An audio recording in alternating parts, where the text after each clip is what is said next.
এই যে শেষ প্রসঙ্গটা আমি যদিও তুলিনি, উনি বললেন আপনি যদি অ্যাড্রেস করেন করতে পারেন, কিন্তু সেটি শঙ্কার জায়গা যেটি আমি বলছিলাম যে সংস্কার বাস্তবায়নে রাজপথে নামার হুঁশিয়ারি দিয়েছেন এনসিপি নাহিদ ইসলাম আহ্বায়ক, এবং বলেছেন যে সরকার জনগণের বিরুদ্ধে অবস্থান নেওয়ার চেষ্টা করছে। মানে শুরুতেই মানে সংসদ এখনো বসে নাই, মানে এর মধ্যে কি কি কর্মকাণ্ড যাতে এইরকমটা মনে হলো আসলে এনসিপির? জি, ধন্যবাদ আমন্ত্রণ জানানোর জন্য। সহ আলোচককে শুভেচ্ছা জানাচ্ছি, দর্শকদেরকে শুভেচ্ছা জানাচ্ছি। যেহেতু রাশেদ ভাই এখন বিএনপি নেতা, উনি আসলে প্রত্যাশার কথাই বেশি বললেন, পজিটিভ কথাই বললেন। তো অবশ্যই কিছু প্রত্যাশা বাস্তবায়িত হতেও আমরা দেখছি, এটি পজিটিভ, এটা তো বলতেই হবে। যেমন জনাব তারেক রহমান সাহেবের আচরণে অনেক পরিবর্তন এসেছে, যেটি বিগত প্রধানমন্ত্রীর তুলনায় অনেক ভালো, একদম নিঃসন্দেহে, এটার কোনো মানে এটা প্রশংসা করতেই হয়। কিন্তু শঙ্কাও প্রচুর আছে, কারণ তারেক রহমান সাহেবের দায়িত্ব তো শুধু উনি একা বদলালেই হবে না, ওনাকে তো দেশটাকেও বদলাতে হবে এবং তার দলকে কিন্তু নিয়ন্ত্রণ করতে হবে। তো সেক্ষেত্রে হচ্ছে বিষয়টা, অনেকগুলো বিষয় আসলে চলে আসে, এবং সেই ক্ষেত্রে আমার মনে হয় না উনি এখনো সফলতার পরিচয় দিয়েছেন। সফলতার সময় লাগে, কিন্তু উনি আসলে স্টেপগুলো কত নিয়েছেন আমরা ঠিক নিশ্চিত না। এই কারণে কিন্তু রাজপথে নামার হুঁশিয়ারি পর্যন্ত আসলে দিতে হয়েছে।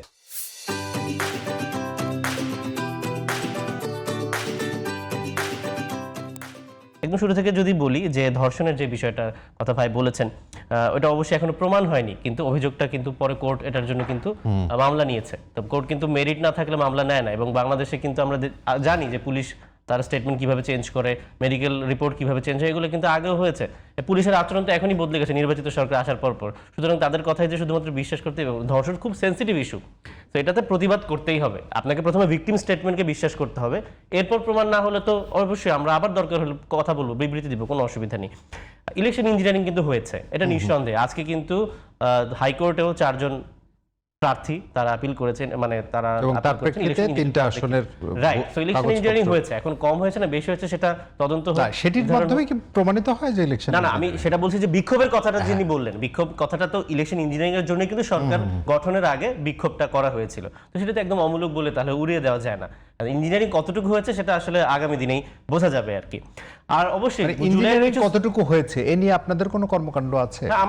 আমরা তো স্পষ্ট বলেছি যে 30 থেকে 50টি আসন অন্তত, নির্দিষ্ট করে তো এভাবে বলা যায় না। আমরা সারা দেশ থেকে যতটুকু খবর পাচ্ছি নিঃসন্দেহে ইঞ্জিনিয়ারিং হয়েছে। এখানে বিএনপিকে 2/3 মানে মেজরিটি দেওয়ার একটা মানে প্রত্যক্ষ ইঞ্জিনিয়ারিং হয়েছে। এবং আমি আমার নিজের আসনে দেখেছি, আমি কুমিল্লা 6 আসনে কাজ করেছি, সেখানেও তো 3:30টার পর অনেক কেন্দ্র দখল হয়েছে। আমরা বলেছি আমরা আইন শৃঙ্খলা বাহিনীকে অবহিত করেছি, এগুলো তো যেটা আমি দেখেছি সেটা তো আমি অন্তত বলতে পারি।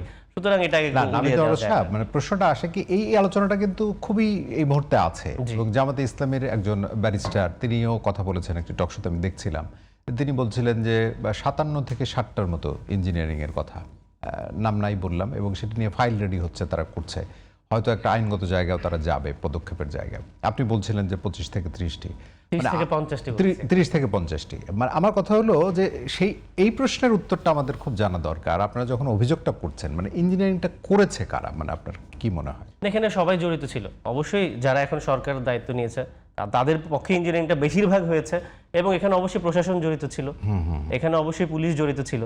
তো এটা ইঞ্জিনিয়ারিং করেছে, এটা তো মানে এটা তো পরিষ্কার। যে সরকারের অধীনে নির্বাচনটা হলো, মানে সেই সরকারকে যদি আপনি মানে কি বলা যায়, মানে এই কথাটা আমার জায়গা থেকে বলা উচিত না, মানে সেই সরকারকে তো আপনারা পূর্ণ সমর্থন দিয়েছেন, সরকার প্রধানের প্রতি আস্থা ছিল অবশ্যই। সেই অবস্থায় অন্যান্য দলও দিয়েছে, সব দল মিলেই কিন্তু বিগত সরকার ছিল, অন্তর্বর্তীকালীন সরকার ছিল, তো এবং নির্বাচন আয়োজন করেছে নির্বাচন কমিশন। তো অন্তর্বর্তীকালীন সরকারের আমরা আন্তরিকতার আসলে অভাব দেখিনি, অন্তত নির্বাচন নিয়ে তাদের ইঞ্জিনিয়ারিংটা আসবে কোথায়? না, ইঞ্জিনিয়ারিংটা আসবে, নির্বাচন কমিশনের দায়িত্ব ছিল না। এখানে তো শুধু সরকার একাই রোল প্লে করবে না, এবং যখন আমরা এখানে তো বিএনপিরও অবশ্যই প্রভাব ছিল অন্তর্বর্তীকালীন সরকারের, এমন তো না যে শুধু আমরা সরকারে ছিলাম বা কোনো এক দল ছিল।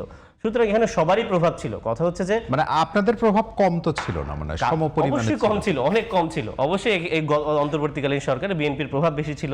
বিএনপি মনা সচিবরাই কিন্তু পদোন্নতি পেয়েছেন, এবং বিভিন্ন জায়গায় আমরা বদলি বাণিজ্য যখন দেখতে পেয়েছি, বাণিজ্যও হয়েছে, এবং অন্যান্য রদ বদলের ক্ষেত্রে আমরা বিএনপি মনাদেরকেই প্রভাবটা কিন্তু দেখতে পেয়েছি। আপনাকে যদি আমি বলি, মানে এই অন্তর্বর্তী সরকার কারা তাকে বসিয়েছে? সরকার প্রধান এই কথা বলেছে ওই সময়কার অন্তর্বর্তী সরকার, যে ছাত্ররা আমাকে নিয়োগ দিয়েছে, তারপরের যে ঘটনা প্রবাহ এবং আপনাদের ছাত্র নেতাদের যে কর্মকাণ্ড, যেটা আমি বলি মানে নেগেটিভ কথা আমি বলছি না, কর্মকাণ্ড, যে সরব উপস্থিতি নানান বিষয়ে, বা ছাত্র প্রতিনিধি হিসেবে সরকারেও তারা ছিলেন দুইজন, এবং বরাদ্দের কথা যদি আপনি বলেন, মানে কোনোভাবেই কি মনে হয় যে বিএনপি আসলে একটা শক্তিশালী অবস্থানে ছিল তখন? সবভাবেই তো মনে হয় ভাই, এবং আপনি একদম শেষ পর্যন্ত যদি রাষ্ট্রপতির রিসেন্ট ইন্টারভিউতেও বলেন যে দেখেন রাষ্ট্রপতি কিন্তু আওয়ামী রাষ্ট্রপতি, তো তাকে সরানো নিয়ে কিন্তু সবচেয়ে বেশি মানে তাকে রাখা নিয়ে সবচেয়ে বেশি সমর্থনটা বিএনপি এবং সেনাবাহিনী দিচ্ছে, সেটা তার মুখের কথা।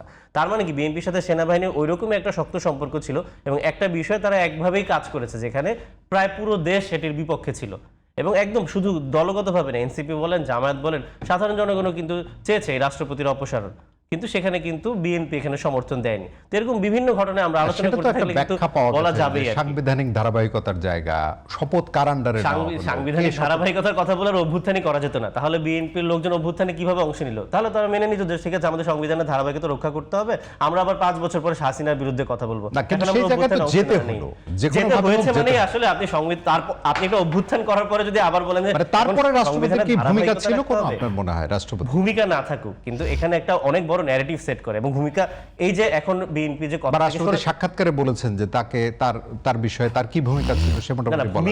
ভূমিকা নেই অথচ এই যে সাংবিধানিক ধারাবাহিকতার কথা বলে কিন্তু এখন আপনি কিন্তু নিজেই বলছিলেন যে জুলাইয়ের স্লোগানগুলোর কথা, সেখানে তো আরেকটা স্লোগান ছিল ক্ষমতা না জনতা, সবাই স্লোগান দিয়েছে না জনতা, তো সেই জনতা তো গণভোটের গণভোটকে ম্যান্ডেট দিচ্ছে, হ্যাঁ জয় যুক্ত হয়েছে, কিন্তু বিএনপি তো সেটিকে মানছে না, তো ওইটা তো আবার সেই সাংবিধানিক ধারাবাহিকতার রক্ষার জন্যই। তো বিএনপি বলেন মানে তাদের এই মাইন্ডসেটটা কিন্তু ছিল, এই যে রাষ্ট্রপতিকে রেখে দাও, এই যে সংবিধানের একটা লেজ ঝুলিয়ে রাখা হলো, সেটাকে কেন্দ্র করে কিন্তু এখন বারবার আবার ওই পুরনো সংবিধানের কথা উঠে আসছে, এবং ওইটার জন্য কিন্তু তারা এখন বলছে যে সংবিধান সংস্কার পরিষদের কোনো কথা নেই, কিভাবে তারা শপথ নিবে। তারা তো এটিও বলছে না যে কিভাবে তাহলে তারা সংবিধানের সংস্কারটা বাস্তবায়ন করবে, না, তাহলে গণভোট কেন হলো? মানে পুরনো সংবিধান বলতে আসলে কি, মানে নতুন সংবিধানের সেটা থেকে যাত্রা তো তো আমরা- শুরুতেই হতে পারতো, জি।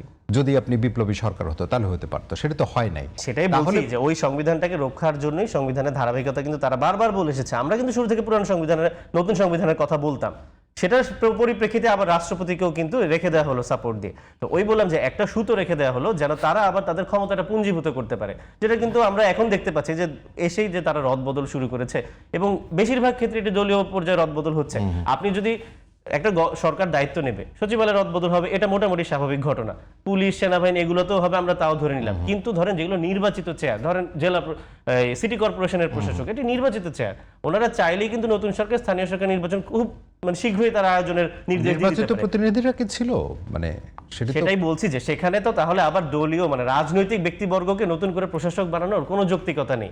আপনি যদি চাইলে 6 মাসের মধ্যে কিন্তু নির্বাচন দিতে মানে পারেন, নির্বাচন দেওয়ার আগ পর্যন্ত যারা ছিল তারাই থাকতে পারতো, অথবা আপনি অ্যাডমিন ক্যাডার থেকে, আপনি তো দিচ্ছেনই প্রশাসনিক অ্যাডমিন ক্যাডারের লোকজনকে দিয়ে চালাচ্ছেন না, তো এটা আর কয়েক মাস থাকলে তো কোনো অসুবিধা ছিল না। কিন্তু আপনি তাদেরকে পূর্ণকালীন নিয়োগ দিলেন রাজনৈতিক ব্যক্তিবর্গকে, তাহলে তো এটা একটি মানে বিতর্ক তৈরি করলো। আবার আজকেও দেখেন, আজকে কিন্তু এই যে কবি মোহন রায়হানের, আপনারা হয়তো জানেন এটা, তাকে কিন্তু সাহিত্য পুরস্কার দিয়ে আবার সেটি সরিয়ে ফেলা হয়েছে, এবং সংস্কৃতি মন্ত্রী কিন্তু সেটা মানে বলেননি যে তার একবার দিয়ে তার কেন সরিয়ে দিয়েছে, সেটা তিনি আবার ফেসবুকে স্ট্যাটাস দিয়েছেন যে তিনি জানতে পেরেছেন যে তিনি কর্নেল তাহেরকে নিয়ে একটা কবিতা লিখেছিলেন, সেটার জন্য তারেক রহমানকে তার একটা মহল বুঝিয়ে শুনে তার পুরস্কারটা বাতিল করে দেওয়া হয়েছে। এখন বাংলা একাডেমি যখন তাকে দিয়েছে, অবশ্যই যাচাই বাছাই করে তার যোগ্যতার জন্যই দিয়েছে, তো তখন তার মানে কি তাদের রাজনৈতিক বিবেচনায় কিন্তু তার পুরস্কারটা বাতিল হলো। তাহলে কিন্তু আপনি যে জুলাইতে যে স্লোগানটা ছিল কোটা না মেধা, তো সেখানে তো আবার আপনি মেধার কি মূল্যায়ন করলেন, নাকি আপনি রাজনৈতিক কোটার কথাই আবার মাথায় চলে আসলো আর কি।